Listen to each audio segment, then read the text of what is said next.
Welcome back to part 2 of my interview with Iampeth Master Penman Vivian Mungall. Vivian, let's talk about now our organization, Iampeth.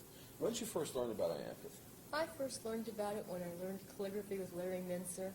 He told me I should join, so I went out and I joined it. But they only made one mistake. At that time, the newsletter was extra, and nobody told me about the newsletter.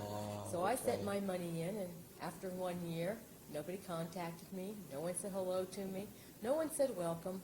And so I said, well, I can save my money, and I didn't join the second year. Right. Then the next time I ran across Iampeth is when I started working for Steve, and he is one of the founding members, I believe. And he had all of the newsletters back for many, many years. And so the membership was under Steve's name for many years. And we both read the newsletters and filed them away with all the rest of the newsletters of the organization. My daughter did synchronized swimming, so all the meetings were in the summer, right during her time of swimming.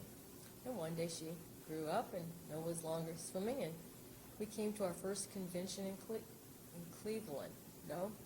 Columbus, Ohio, with Jim Miller as president. Okay. And we really enjoyed coming. So then whenever we had free time in the summer, we just started coming. Just to clarify for our audience, when you first had your first exposure to Iampeth, and this would have been in what year? Approximately. It would have been in 74, 75, no, Right. 75. Right. So we both know Iampeth has changed significantly from that point to now. So what's the odds of somebody new coming into our organization now and nobody speaking to them? That would be very slim. Yeah, it's really changed completely. I mean, It's changed completely even when I first came to Iampeth in the 80s through Steve. And I think it's not more warmer and not more friendlier. I think it's just thanks to the internet and thanks to different structuring that we have now. Before, it was two different structures, and sometimes the left hand missed the right hand, and you fell through the cracks like I did. Right. And now you can't do that as easily. Right. I mean, someone can always fall through the cracks anywhere, but it's very rare now. What do you see as Iampeth's mission as an organization?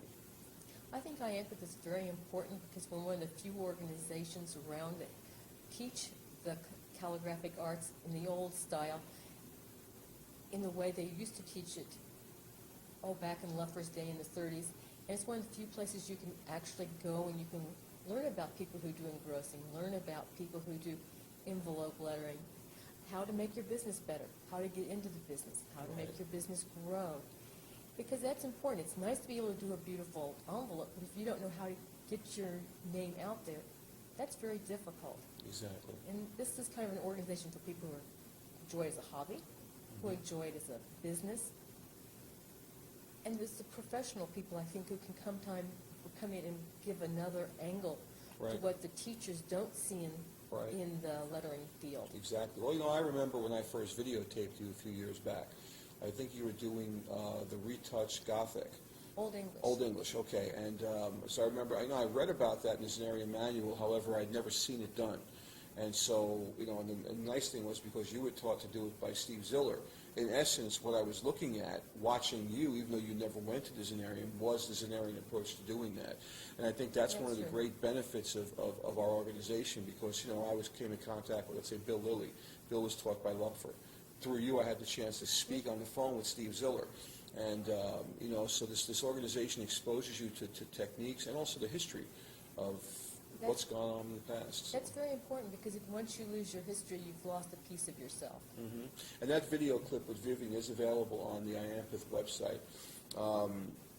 Vivian, as one of Iampeth's master penmen, what do you see as the role of the master's program in both Iampeth as well as the greater calligraphic community?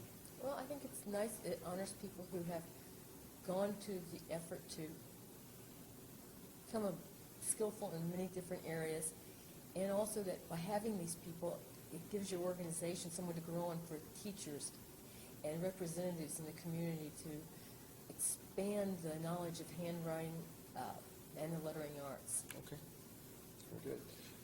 Now, you said your main interest is in broad pen and illumination, but four-pointed pen, do you have a favorite nib that you use? Oh, yes, I have a very favorite nib. You can't find them hardly anywhere, and I'm very fortunate to have quite a few of them. It's the Tamlin number 7. Right. And let's take it actually to broad pen. What's your preference for broad pen work for nibs? Well, once again, I have a very old pen nib I like. I search the web for them, and every time I find them, I buy them up. It's Sonaken. Yeah, I'm not really quite sure how Yeah, to they're a- pronounce Sonic, I think, but I'm not sure. It's a German pen company that Right. where he had factories in Berlin and Bonn and someplace else, and they were all bombed during the Amazing war. quality pen points. Yes, they are more flexible, and they've got a much smoother lettering ability than a Mitchell. Vivian, the final question I'd like to ask you is one I've been asking everybody to see what kind of response we get. If you had a time machine and a video camera, which great master penman of the past would you go back in time to talk to and film their technique? Which would interest you most? Well, probably would be Mungall again, because he has so many beautiful techniques he did with gold, and his blending of his colors and his borders are I just agree. absolutely stunning. I have not seen anybody come to his quality. Were you aware of Mungall's as an engrosser before we received those documents in Iampeth, these specimens in Iampeth? No, Same here. I've never heard of him. And I've scrubbed the information and never came across him. But there are so many people you don't hear I of. know. Jewel Bethel. Right. He never showed, never came to Iampeth, never really joined. And there was a real Paul Simon Amazing. Simmons Yeah. in St. Paul. Yeah. I don't know if he's still alive, but We've been so influenced by the whole Zenarian, sort of like. well, Zenarian's easy to be influenced by because, as Steve would tell me, that when the engrossers would come to Iampeth, they would come and they didn't want to give their secrets away of how they made their living, but they could come to Iampeth and they could show their beautiful pointed pen and flourishing, and in the Spencerian style of lettering, or that they would call ornamental. And they come and do all this gorgeous art, and they could talk about all this, but you never once divulge any of the secrets of how they Right. made a living. Right. And so you can see all this gorgeous pointed pen art, but when it came to their broad pen, they didn't make pictures, they didn't talk about it. It went to their clients, and if you go to museums, you can occasionally see it. Exactly. And when they passed on, again, like I said, Everything on there. everything went with them, which is sad, because It is sad. I've tried myself to recover some of that, and I think I've been successful recovering a lot of information on many penmen from the past. But overall, even though there are some who will never know about, the reality is that the legacy of American calligraphy and American Yeah. engrossing is sort of is better than it was because our own calligraphers didn't realize our own history. Mhm. So, Well, what's interesting is most people do not realize that even very teeny tiny towns had schools of penmanship. Mm. They had their engrossing artists who did the awards. There were so many of them out there. It's like there was a calligrapher on every corner at that point in time. right. And today we think it's kind of rare to meet another one. Mhm. But back then, you didn't have to go far. Kansas City had 4 schools or 5 schools of penmanship. Amazing.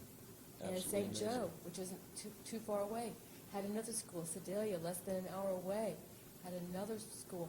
Lawrence, Kansas, had 2 or 3 schools. Right. So within 100 miles, you could have a choice of about 16 or 20 schools. Very different time now. Very different time. Vivian, thank you so much for your time. I do appreciate it, and I look forward to seeing you again at another convention in the future. Okay. And thank you, audience, for joining us.